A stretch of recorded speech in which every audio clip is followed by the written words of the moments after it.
نماز ایسی فضیلت ہے، میرے کریم آقا صلی اللہ علیہ وسلم نے فرمایا کہ جب بندہ صحیح طریقے سے وضو کر کے، نماز کا وضو کر کے جب مسجد میں داخل ہوتا ہے نماز ادا کرنے کے لیے، نماز ادا کرتا ہے تو نماز خدا کی بارگاہ میں عرض کرتی ہے، اے اللہ جیسے اس بندے نے نماز کا خیال رکھا ہے، اے اللہ تو بھی اس کا خیال رکھ، جیسے اس نمازی نے نماز کی حفاظت کی ہے، اے اللہ تو بھی اس کی حفاظت فرما۔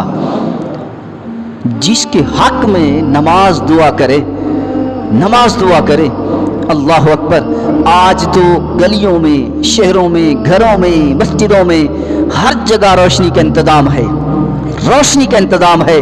میرے کریم آقا صلی اللہ علیہ وسلم نے فرمایا کہ جو شخص نماز ادا کرنے کے لیے اندھیرے میں مسجد میں آتا ہے، اندھیرے میں جب مسجد میں آتا ہے، میرے کریم آقا صلی اللہ علیہ وسلم نے فرمایا اسے خوشخبری سنا دو، اسے بشارت سنا دو۔ صحابہ نے عرض کیا یا رسول اللہ کون سی بشارت؟ میرے کریم آقا صلی اللہ علیہ وسلم نے فرمایا بشارت یہ ہے، اندھیرے میں آنے والے نمازی کو بشارت یہ ہے کہ قیامت کے دن اللہ کریم اسے نور کامل عطا فرمائے گا۔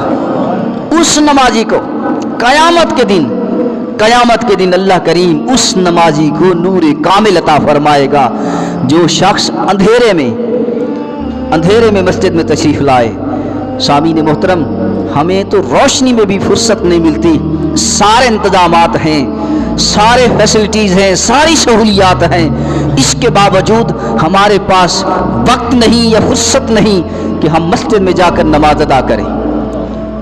میرے کریم آقا صلی اللہ علیہ وسلم نے فرمایا ما بین بیتی و منبری روضۃ من ریاض الجنہ، میرے گھر اور میرے منبر کے درمیان جو جگہ ہے وہ جنت کے باغوں میں سے ایک باغ ہے۔ فرمایا منبری الی حوضی، میرا منبر میرے حوض پر ہے۔